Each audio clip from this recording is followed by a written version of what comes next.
from the College by the Lake, Coeur d'Alene, Idaho. Local, regional, national, and international guests discussing the issues and topics affecting the way you live are on Forum, the North Idaho College Public Forum, with your host and moderator, political scientist Tony Stewart. We're most pleased to bring you a 2-week series that is addressing a very special and unique institute that is being housed at Gonzaga University in Spokane, Washington. It is the first in this country of this type of institute and subject matter. We're going to be talking today, first of all, about the establishment of that institute, and it is called the Gonzaga Institute for Action Against Hate. We're very, very fortunate to have on our program today 3 people who are instrumental in the organization of that exciting experiment, and I'd like to welcome all 3 to our program. First of all is George Critchlow, who is the director of the University Legal Assistance at Gonzaga University and teaches at the law school. And next to him is Karen Harwood, who is the chair of the Gonzaga Institute for Action Against Hate. And our third guest today is Robert Bartlett, who is the director of Cultural Affairs at Gonzaga University.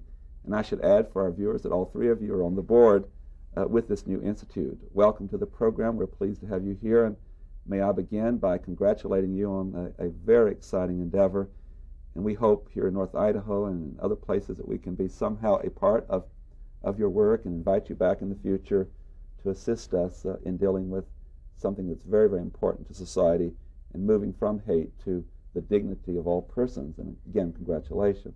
Thank you. Thank you. Thank you. Karen Harwood, may I start with you? I know that you are the chair of this institute, and as I've advertised this first program, I'm calling it the establishment of the Gonzaga Institute for Action Against Hate. Where did the idea come from? How was it born? And I know there's been a lot of work to coming to the point to where you are now. Right. Well, to begin, I guess I'd take you back about 3 years. And I am an administrator at the law school also. And one of the events that happened at Gonzaga was a series of hate letters that were sent to some of our law students beginning in the spring of '95. As a result of that experience, we called together a whole group of people involved with the law school and main campus to talk about various approaches to dealing with the problem, both dealing with that particular set of incidences and helping our students and so on, but also looking long range. And one of the ideas that came out of there was the idea of establishing a center to actually study why people hate, how it happens, what are the manifestations, what can we do about it, and so on. And so that was an idea that I think at the time caught the attention and the excitement of all of us, but was so big.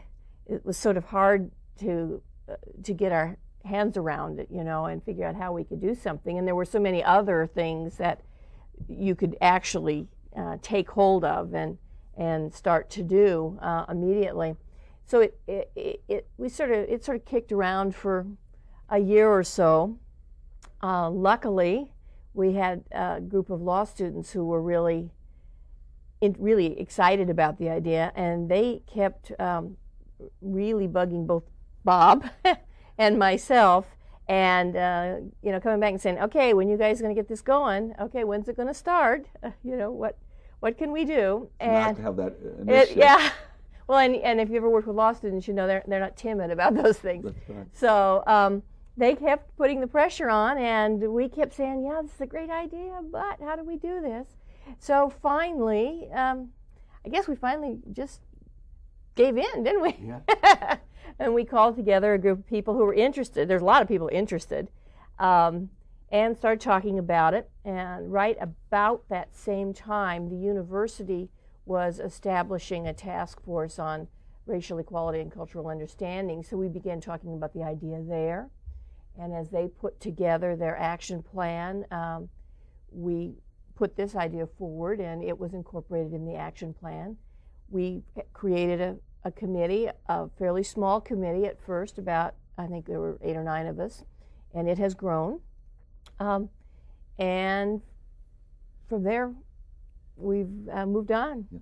Now, it's my understanding that it's official. It's gone before the board of regents at Gonzaga University. It's been adopted as an institute and a policy.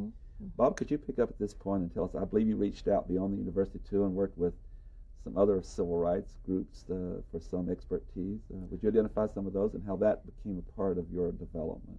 Sure. One of the major boosts to what we were trying to do happened when, I believe anyway, when we hosted the Northwest Coalition Against Malicious Harassment conference on campus. And with that campus, with that effort, several people visited campus that were key to our endeavors. With Morris Dees, as you know, came, and Ken Stern and a few others who have been working in this area, have spent their lives basically working in this area. And so we took that opportunity to sit down around the table and have a conversation with them about the idea. And so that really gave us the shot in the arm that we needed, in that they were saying, this is wonderful, this is great. There's nothing out there that we've experienced like what you were talking about. And of course, we were just at that point we had some ideas, but every idea we threw out, they said, yes, go for it. We will support you in that. And so we ended up getting support from these folks nationwide with that one meeting. And then I had an opportunity to do some traveling on behalf of the committee back in Indiana, and then traveled down to Atlanta and Montgomery and Birmingham and Mobile, each place stopping and talking to folks who people would say, you need to talk to these folks about what they do and how what you do is still unique. And sure enough, that's what happened. People around the country kept saying, the question you are asking, why do people hate, is so unique. There are lots of different programs out there, but that question kept putting us in the limelight. And nothing organized like this. I want to say to our viewers who might not know who these gentlemen are, that Marvin Stern has been very active with the Anti-Defamation League of B'nai B'rith and been one of their administrators for a long time. And Morris Dees with the Southern Poverty Law Center, I would consider probably the #1 attorney in the country in civil cases dealing with malicious harassment and hate and crimes. And of course, Bill Wasmuth with the Northwest Coalition Against Malicious Harassment. So you had heavyweights in to this issue. I was at that conference, and you had also a very, very large attendance. And so it's a good example of how you're getting off to this good start.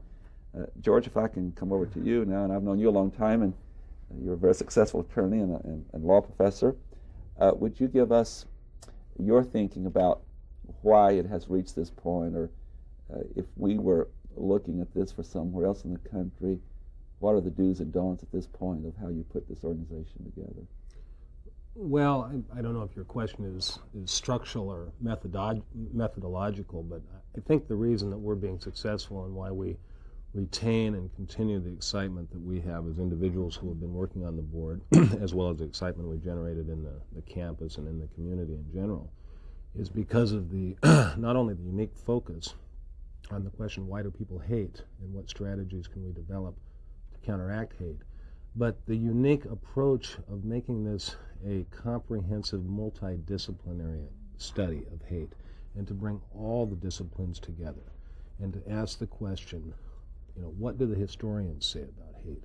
What do the anthropologists say about hate? What do the psychologists have to say about hate? What do the legal thinkers in the law schools and the Bar Association have to say about hate? What do the scientists say about hate? What do those people who understand something about education and culture have to say about hate?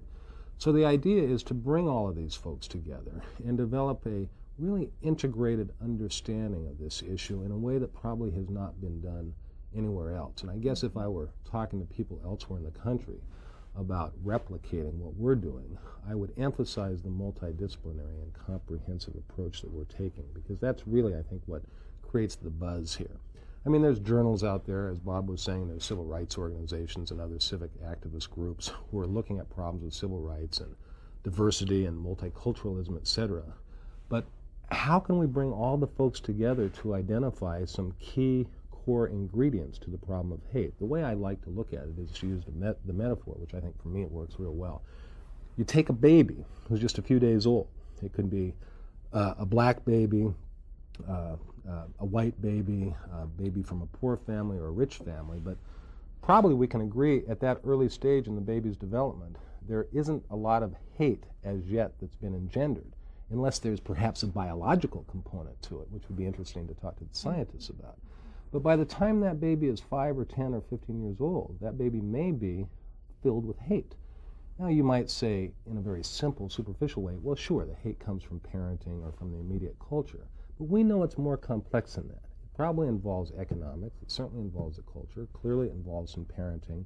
But what are all the ingredients? And what can we do as educators and people who care about society to shape the environment in such a way that it minimizes or eliminates those effects and those influences? So you're really focusing on a very broad base.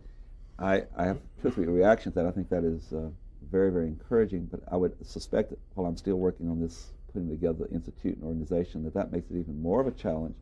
You have to have more participants in that process, a lot more structural work. And can we come back to you, Karen, and where are you at in that development now concerning, I assume you have a board or a committee of the institute, which you've indicated you have, working with the regents and the administration of the university. Bring us up to date a little bit more on how you're doing that, and before we get in this program and the next program into the real substance of the content of where we're going. Well, we are really at the organizational stages. It's been I think it's been an interesting process for all of us, because we took this idea, which was so exciting, and spent a bit of time at the beginning just talking about the idea and getting people energized around it. And now we are really having to look at structural issues. We kept our group very small at the beginning, and I think that was valuable because our group of 8 or 10 people were all really focused on doing this one thing, worked well together. I think we really felt like we all knew where each of us were on the subject, and so we could move forward. And I think we really accomplished a great deal. We began last spring starting to reach out beyond our small group. We put together a meeting of, I think we invited about 85 people on campus at Gonzaga, included students, faculty, administrators, staff, from all the different departments. So you went from a small committee, and then the next step was to be very broad-based at the university first. At the university level, because we felt we need to have a lot of interest and buy-in from the university level, Yes. and we still have a lot of work to do in that arena. But what we did at that meeting was really talk to people about the idea, do some brainstorming about the kinds of things they would like to see incorporated. We had done some work in advance about various possibilities of projects and approaches, and then use those as a springboard, but then let people go on beyond that. Then we took that material, created a report, and checked back in with our experts, these people from the Southern Poverty Law Center and Bill Wasmuth and these various groups, and asked them what makes sense here, what doesn't make sense, what kind of resources are out there, and so on. So it's sort of a process where we go out, then we bring back, start to hone things a little bit, and then we move out a little further. And we sort of use that same process as we approach the trustees, giving them, we met with them in October and then again in December got the final resolution passed, to give them both a sense of the vision and also ideas about some of the kinds of projects we could go. We are still in, we're past the design phase, but we're still looking at pieces.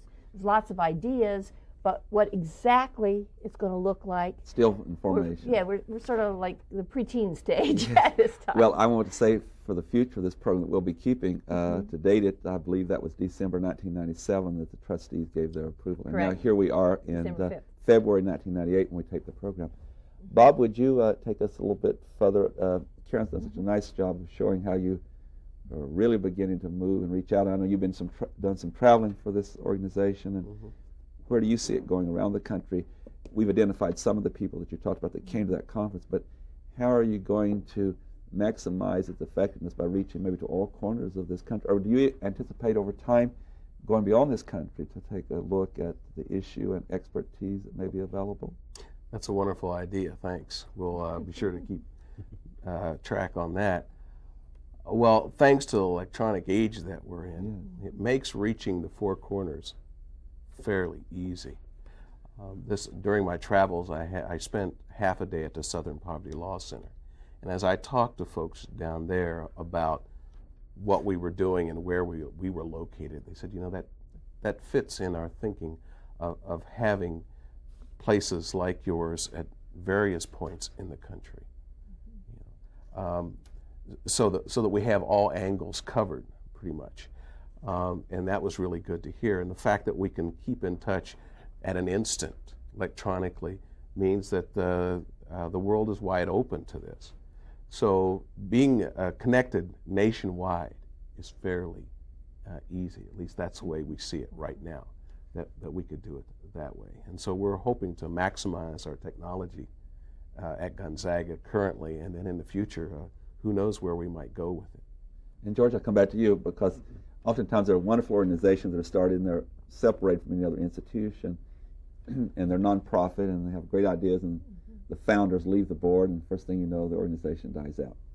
Would you address why this is so significant in the fact that you're tied to an institution, Gonzaga University, that's well established, and does that give added strength and longevity to the project? Yeah, initially we talked about whether this should be a Gonzaga-sponsored and Gonzaga-managed institute as opposed to spinning off some private nonprofit board. And while there may be some advantages that we're still looking at in creating a nonprofit organization for purposes primarily of fundraising, I think we all agreed initially that we wanted this to be part of Gonzaga, part of Gonzaga's mission. As your viewers may know, Gonzaga is a Jesuit institution, and it has a mission which is very consistent with what we're talking about here. So we wanted this to be a university organ in the sense of being able to commit resources, faculty resources, professional resources, and hopefully in time, university money when that money becomes available.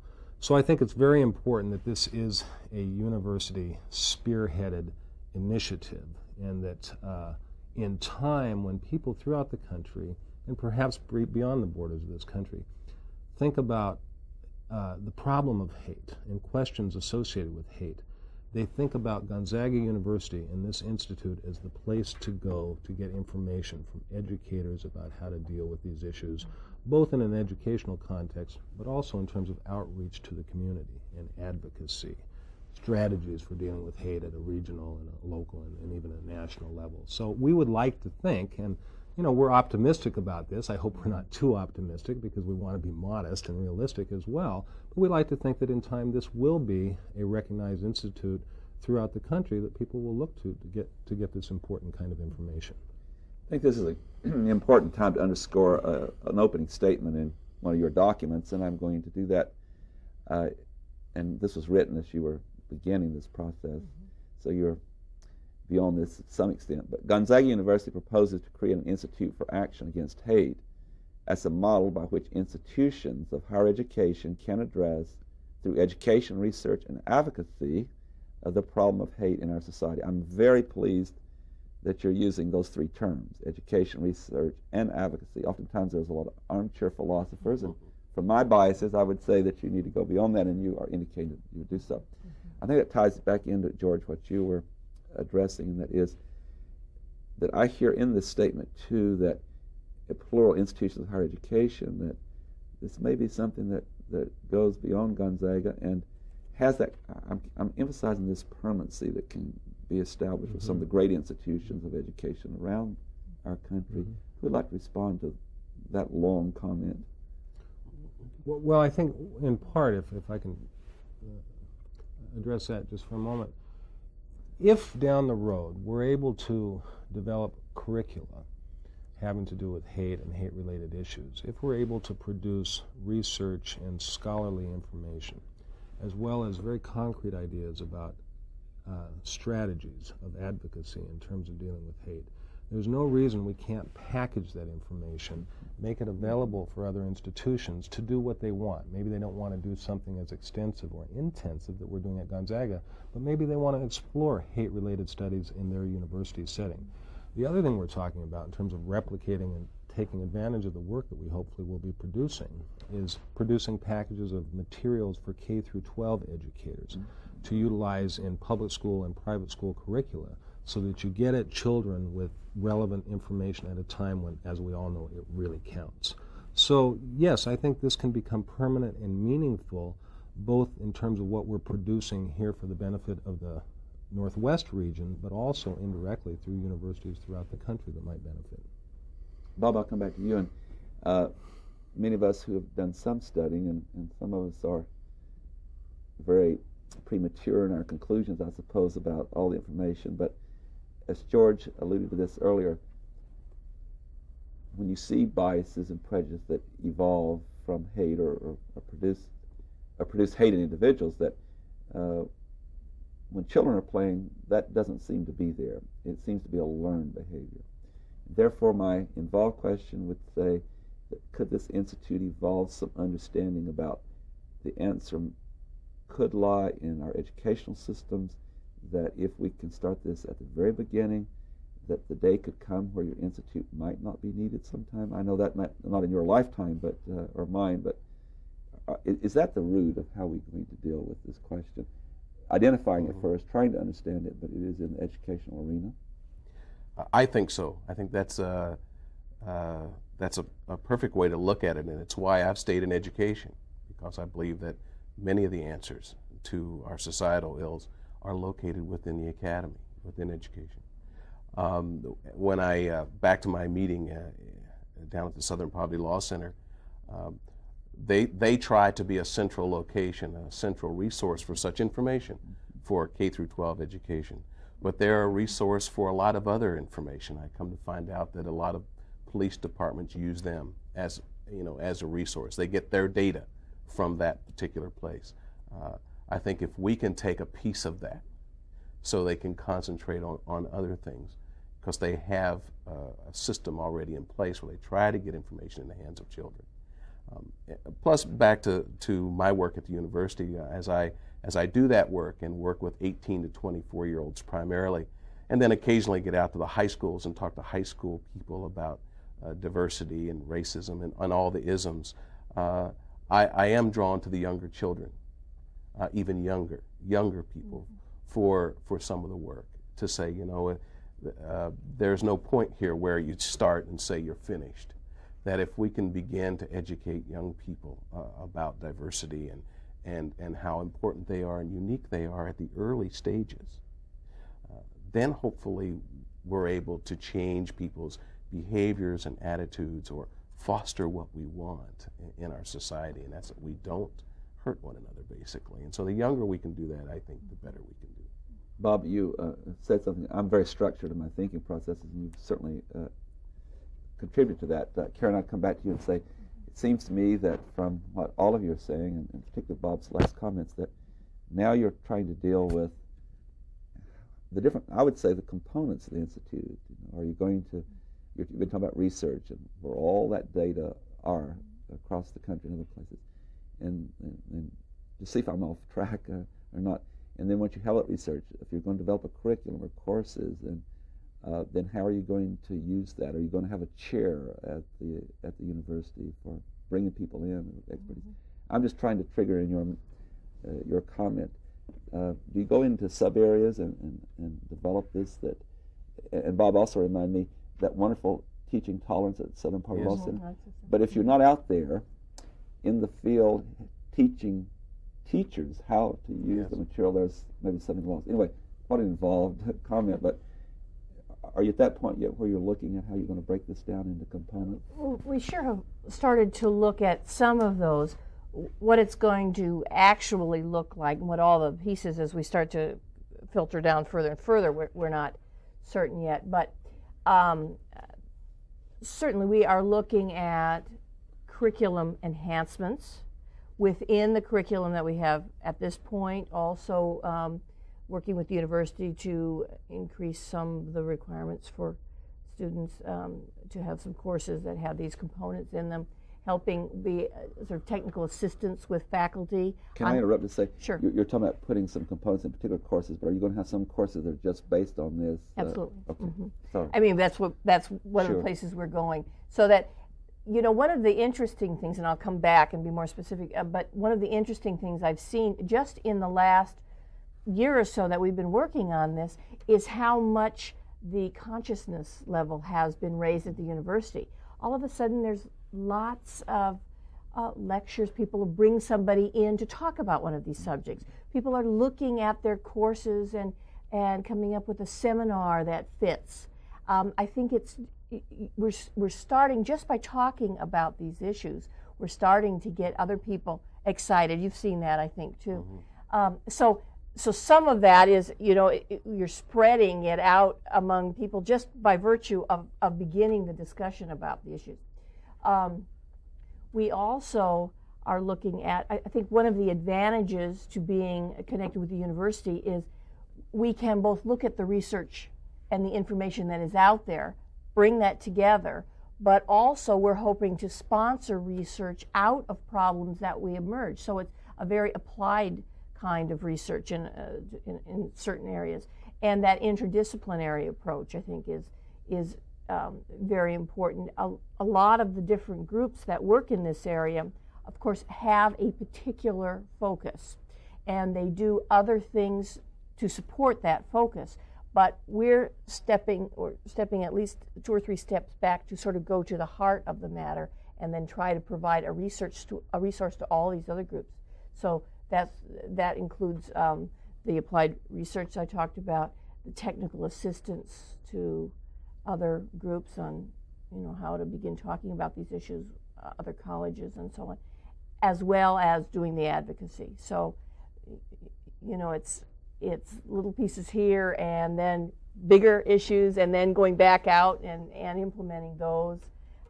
So it's sort of a complicated web, but I hear flexibility here. You're absolutely open to exploring, looking at different ways. I've received word that we're almost out of time, and I do want to say that, excuse me, I've got a terrible cold today, that you are looking for information and ways to improve this. I have good news for our viewers. We're going to be coming back next week and have you 3 as guests again, and I think I've done a really thorough job of talking about the establishment and development. We want to get into the heart of your mission and what is hate all about, and share that, because I think that in turn then will tell the viewers where we're going with this institute. And on behalf of our staff, I want to thank all 3 of you for your time today and look forward to being with you again next week. It has been most informative. Ladies and gentlemen, I know you have found this program to be helpful and informative, and I would invite you to be with us again next week at this very same time, when we will have our guests back for part 2 on the Gonzaga Institute for Action Against Hate. Until then, please have a good week. I am Tony Stewart.